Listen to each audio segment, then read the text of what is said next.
Nos encontramos en el despacho de don Vidal González Sánchez, archivero de la Catedral de Málaga. Pim Rockfield, en su intento de realizar este documental lo más importante posible debido a la larga historia que, según creemos, posee nuestro rincón querido Churriana, ha aceptado la amable invitación del archivero mayor, don Vidal González Sánchez, para introducirnos con sus cámaras concretamente en el archivo diocesano de la Catedral malagueña. Don Vidal nos irá desglosando muchos de los libros y legajos que a través de este documental y en este reportaje que en nuestra charla con él vamos a tener, irán apareciendo. Con tal motivo, queremos agradecer a don Vidal González Sánchez la gentileza que ha tenido para que nuestras cámaras puedan entrar y poder plasmar en la medida de sus posibilidades los ricos fondos que en este archivo tan importante malagueño existe en la catedral. Don Vidal González Sánchez es investigador, historiador, escritor, entre otras cosas. Él nos va a hablar del porqué de estos libros en la catedral, a la fecha que pertenece, los datos que hay escritos en él, en fin, de una serie de cosas interesantísimas para nosotros sobre el acontecer churrianero en una parte de su vida.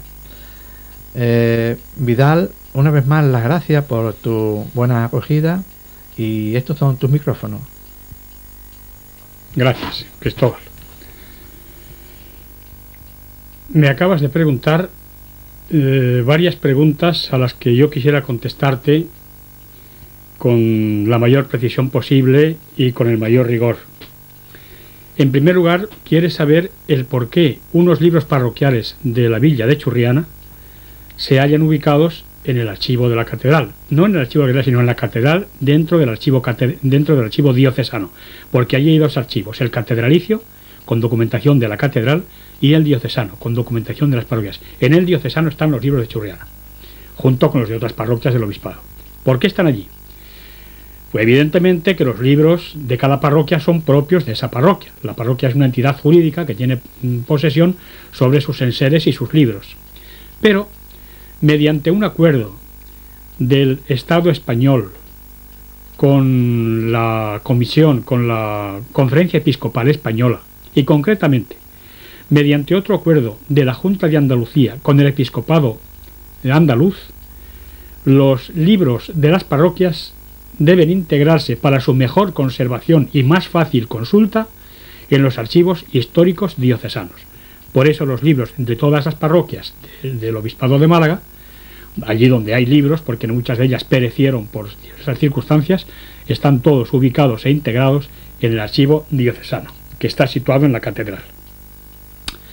¿De cuándo datan estos libros, concretamente de Churriana? Pues mira, como hemos hablado ya otras veces tú y yo, y sabes perfectamente, Churriana comenzó a ser parroquia bastante avanzado el siglo XVI, porque al principio estaba junto con la parroquia de Alhaurín de la Torre. Alhaurín de la Torre es en este sentido más antiguo que Churriana en cuanto a la fundación de la parroquia. Se fundó en el siglo XVI. Pero Churriana era un anejo, era una alquería servidera y servida por el párroco o por el cura que había, los beneficiados que había en Alhaurín. A partir del final del siglo XVI se erige como parroquia churriana y ya comienza a tener libros parroquiales. Pero no están todos los libros parroquiales de Churriana. ¿Por qué? Porque los del siglo XVI, a partir de 1500 aproximadamente, estaban juntos con los libros de la parroquia de Alhaurín. Libros que desgraciadamente perecieron en el periodo triste de la historia de España que va desde el 11 de mayo de 1931 hasta los días aciagos de 1936. Ahí perecieron todos. De Alhaurín no se conserva de entonces ni un solo libro, y con ellos perecieron las anotaciones que había de la parroquia aneja de Churriana. En Churriana los libros parroquiales, los libros sacramentales, que así se llaman, comienzan el primer libro de bautismos en el año 1759 a 1767, que es el primer libro. El segundo libro de bautismos va de 1767 a 1775 y así el tercero, el cuarto y el quinto, que va desde 1789 hasta 1793. Siguen los bautismos hasta el libro 21, que abarca hasta el año 1877. Los bautismos y los libros siguientes a este, es decir, el libro 22, ya está en la parroquia de Churriana, porque en las parroquias han quedado los libros del último siglo, vamos, del siglo corriente, porque son los libros usuales de donde se piden normalmente las partidas para múltiples menesteres. Por eso los libros del último, de lo que va de este siglo, están cada uno en su parroquia. Pero esos son los libros de bautismos que hay de Churriana en el archivo diocesano histórico, desde el año, hemos dicho, 1759 hasta 1877. ¿Qué contenido tienen? Pues ya hemos dicho, son libros sacramentales y están hechos con el fin de que conste en la parroquia que este fiel cristiano de Churriana o de Alhaurín o de Carta o de donde sea ha recibido unos sacramentos: el bautismo, que es el primero de los sacramentos que debe recibir un cristiano, pues el matrimonio, la defunción, donde quedan anotados también los difuntos cristianos que han ido falleciendo en cada parroquia. Y todos estos libros se llaman los libros sacramentales, mandados por el Concilio de Trento.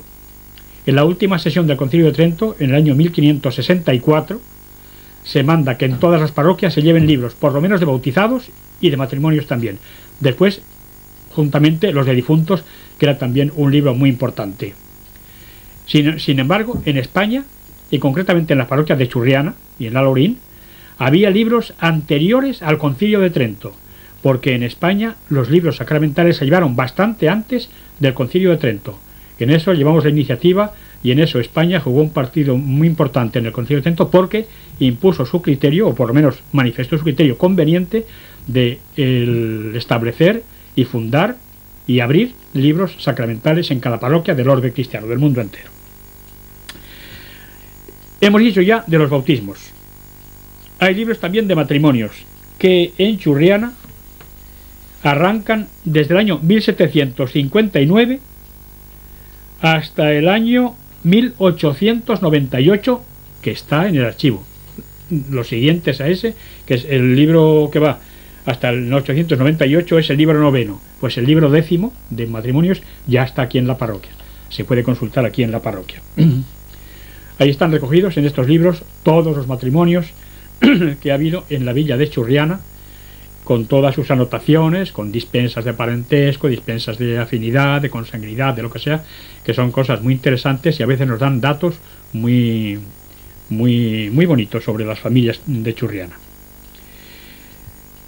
Después de los libros de matrimonios vienen los libros de difuntos, las defunciones o los sepelios, que también se llaman. Hay en Churriana libros abiertos de difuntos, de defunciones, desde el año también 1859. Fíjate que todos son en el mismo año. Los bautismos en el 59, los matrimonios en el 59, las defunciones en el 59, porque los anteriores, como te he indicado antes, perecieron en alguna circunstancia. Probablemente, según he visto en alguna puntuación, en algún apunte de algún párroco de Churriana, perecieron en la guerra, en la invasión napoleónica, en la invasión francesa, hacia el año 1810. Los franceses ya causaron estragos en los libros parroquiales. Es más, en algunos de ellos, por ejemplo, un libro de Gaucín, ha escrito al lapicero en una de las guardas de un libro de difuntos una amenaza terrible de un oficial francés contra el párroco de Gaucín, porque los curas párrocos de los pueblos alentaban a la población a resistir y a luchar y a oponerse a los franceses. Y ellos, en represalia, destruyeron, desvalijaron, robaron, saquearon y se llevaron muchísimas alhajas de las iglesias, y además se vengaron con los libros sacramentales, quemándoles y haciendo con ellos infinidad de diabluras. Aquí perecieron probablemente en la invasión napoleónica. Los libros de funciones, por tanto, hemos dicho que arrancan de 1759 y terminan en el año 1872. Hay libros de defunciones de adultos y de párvulos. Iban separados los párvulos de los adultos porque los libros, las defunciones de los párvulos eran numerosísimas. Ya todos recordamos todavía de nuestra niñez como en los veranos morían niños a montones. Por lo tanto, libros de párvulos hay muy voluminosos, porque era un porcentaje enorme de los niños que fallecían sin alcanzar la mayoría de edad. Con respecto a los libros de difuntos, me acuerdo ahora de una anécdota y de un detalle muy interesante del cual hemos hablado ya nosotros, Cristóbal.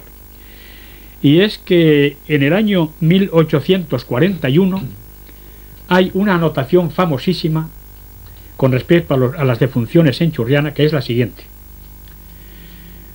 Todos hemos oído hablar con muchísima frecuencia, y una persona medianamente oculta lo sabe, que existió un personaje llamado Fernando de Lesseps, que fue un famoso ingeniero que diseñó y construyó el canal de Suez y el canal de Panamá, una obra de ingeniería de las más famosas del mundo en todos los tiempos.